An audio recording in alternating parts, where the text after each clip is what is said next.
1944 from his time in the teaching fraternity, and in 1955 his transition into politics.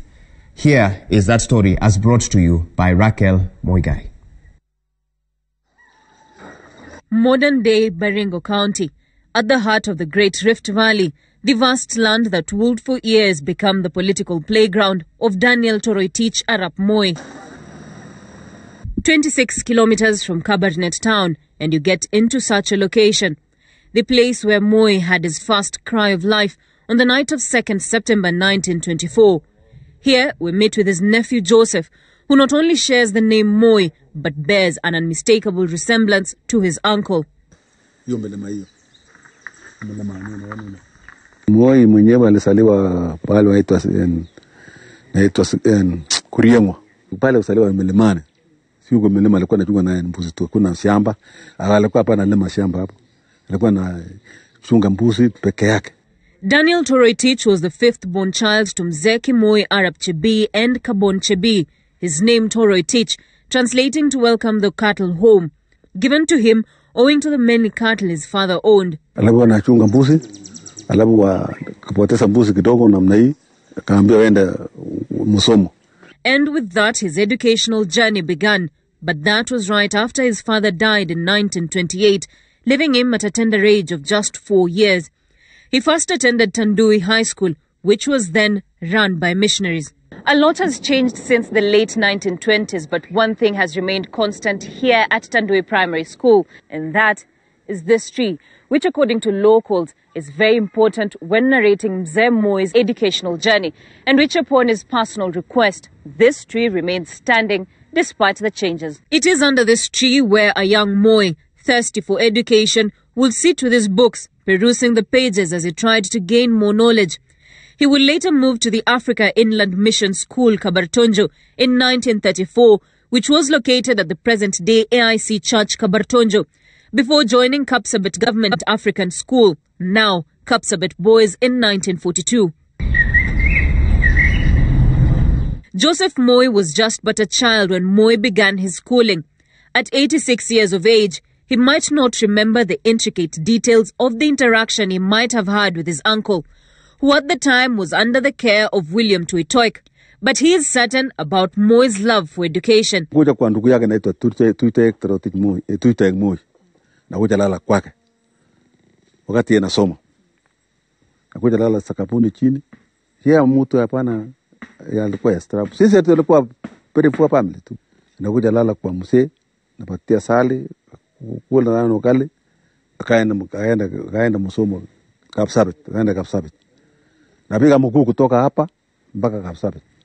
Kilomita kama 200. Yeye ilikuwa anatembea. Anatembea akichoka analala kwa watu. Asubuhi anaamukia. Na kulikuwa na shida, hata wakati mwingine walikuwa na karanga mahindi na kuweka kwa mfuko. Akipika pale iko maji anakunywa. Mzee Weldon Labat was a senior chief during Moi's era.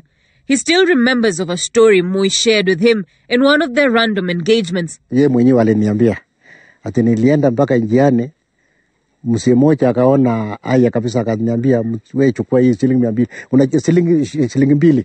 Shilingi 2 siku hiyo ni kama 1000. Ilikuwa mingi. Akapatia 2 shilling. Sasa unaona alinunua Bible. Alinunua Bible kwa hiyo pesa. Akanunua Bible kusema kuliko kukula, wacha nitafute Mungu, nijue neno la Mungu. Kuja hapa yeye na iko na Bible yake, anasoma Bible peke yake. Naambia ndugu yake wacha nisome. Alafu niendelee wewe chunga mbuzi. It is such vigor and determination that saw Daniel Arap Moi move to a teaching college in Kapsabet in 1945, where he eventually doubled up as a student teacher. Mzee Frederick Kimengich was one of Moi's students at the training college in Kapsabet, where Moi taught him for less than a year.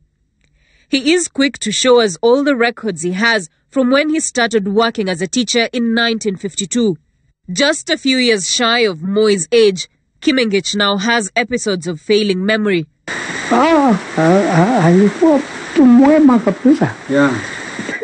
But he is ecstatic, sharing what it was like learning under Mzee Moi. Alikuwa mwalimu ambaye inataka wanafunzi kujua Mungu. Mungu ndio ilikuwa kitu cha kwanza. Alikuwa rafiki yangu kabisa. Alikuwa kinipenda kabisa. Kufanya hesabu, kusaidia kutunga vitabu. In the period he learnt under him, there was one thing that Moi hated. Lakini hataki watu kusema uongo. Nataka watu wachue kabisa na kuogopa Mungu.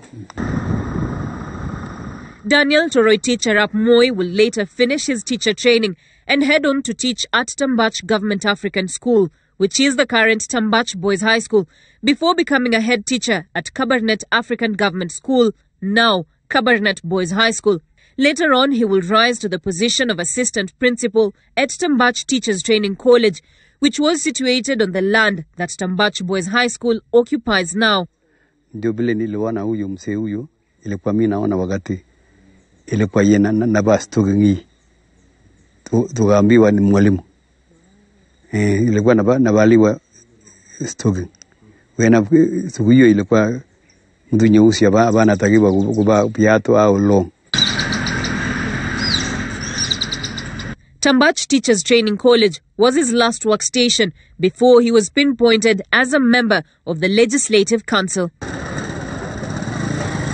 They say to understand a man, you will need to understand where he came from, where his early life was molded.